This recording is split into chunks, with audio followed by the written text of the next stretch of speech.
Motorola's efforts in the smartphone space have been getting better and better every year, and for 2014, they've had two flagships of their own, the second generation Moto X and the DROID Turbo. Both phones pack powerful specs, great designs, and each their own perks and benefits. But which of these two is the better buy? How's it going, everyone? I'm Ben with itechtriad, and today I've picked 5 reasons why the DROID Turbo is better than the Moto X. So without delaying any longer, let's jump right in.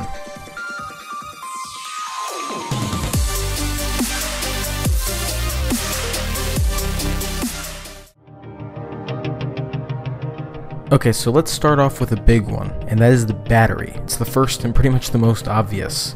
The DROID Turbo has some monster specifications, and we'll get into that in a moment. One of the most impressive is the battery capacity.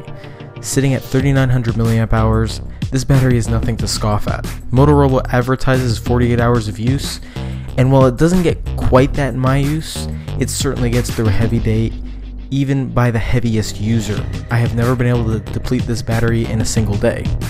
Now meanwhile, the Moto X has a very much smaller battery capacity and also far less real-life usage per charge. I can only get through about a day on this battery. Meanwhile, the DROID Turbo, if I use it lightly, can get me through 2 full days.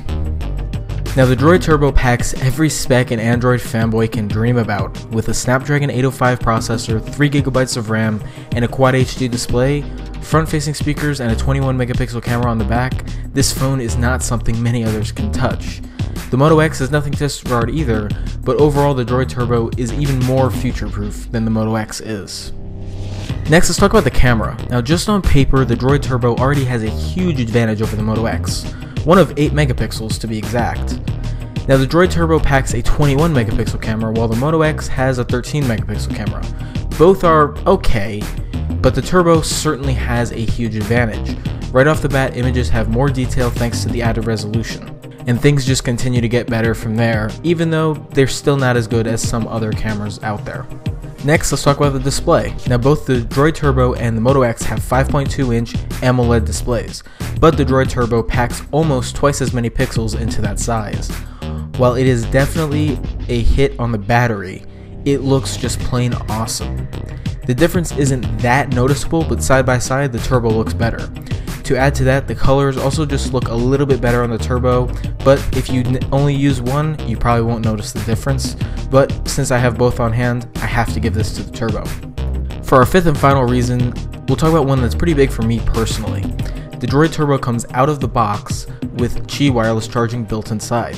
Now this allows you to get just a little bit of extra juice without plugging in the power cord. Now sure, that's about as first world problem as you can possibly get, but once you've tried it, you'll wonder how you ever went without it.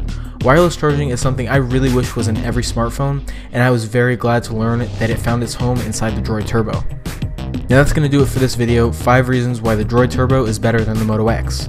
If you want to know 5 reasons why the Moto X is better than the DROID Turbo, check out the first link down in the description for that. Also be sure to stay tuned for reviews of both of these phones, and if you enjoyed this video, be sure to give it a like, share it with your friends, as well as subscribe here for more videos in the near future. As always, thanks for watching, and we will catch you in the next one.